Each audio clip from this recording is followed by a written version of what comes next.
August 12వ తేదీ 2025వ సంవత్సరం మంగళవారం. ఈ వీడియోలో చింతామణి టమోటా ధరలు ఎలా ఉన్నాయో తెలుసుకుందాం. ఇక వీడియోలోకి వెళ్ళే ముందు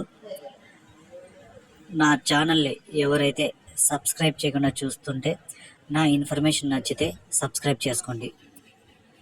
చింతామణిలో 14 కేజీల బాక్సులు 3వ రకం కాయలు 200 నుంచి ప్రారంభమై 250, 300, 350, 400 వరకు అయితే పలికాయి. 2వ రకం కాయలు చూసుకుంటే 400 నుంచి ప్రారంభమై 450, 500, 550, 600 వరకు అయితే పలికాయి. 1వ రకం కాయలు చూసుకుంటే 600 నుంచి ప్రారంభమై 620, 640, 660, 680, 700 వరకు అయితే పలికాయి. ఇక చింతామణిలో టాప్ రేట్ చూసుకుంటే 750 రూపాయలు అయితే టాప్ రేట్ పడింది. Chintamani top rate 750 rupees.